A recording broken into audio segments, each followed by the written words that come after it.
Greetings, friends. This week I've been thinking a lot about learning. Our mission statement, learning to love God, one another, and all God's creation, is a daring one.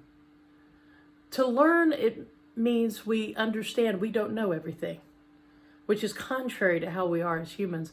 We revel in our ability to know that our opinion is right and that God agrees with us, whatever our opinion may be. To have a mission statement to learn to love God and one another is to seek to know more than we do, and that involves trust and safety. Right now, so few of us feel safe, or that this world is an environment in which we can feel trust.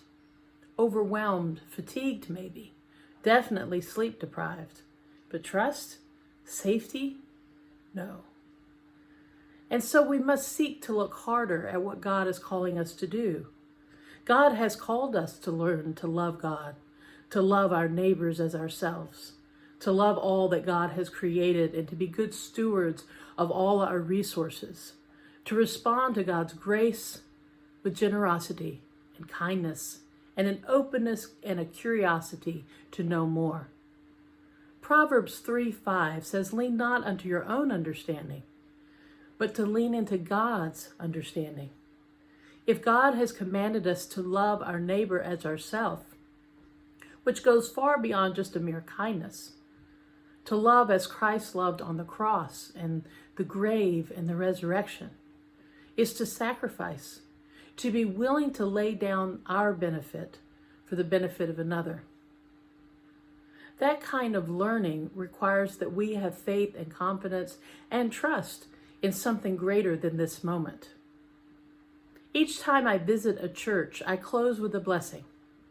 And the first thing I say is, "Our help is in the name of the Lord."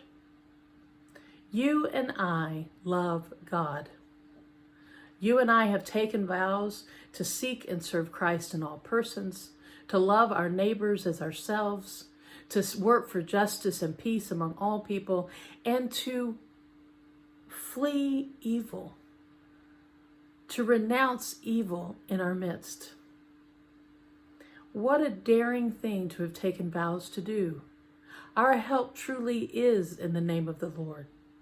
And when we're feeling fatigued, and when we're certainly feeling overwhelmed and tired, this is the very time to practice our vows. To love ourselves by sleeping a bit more and doing fun things and laughing.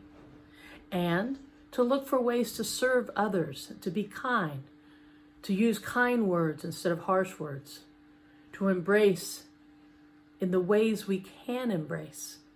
So many of us long for a big hug from that friend. But what about a phone call? What about an offering? There is so much we can do in this time if we will only draw closer to God's ways. To lean not into our own fear and understanding and worry, but to open our hearts with curiosity and believe God. Love, serve, seek, go. Be blessed, dear friends.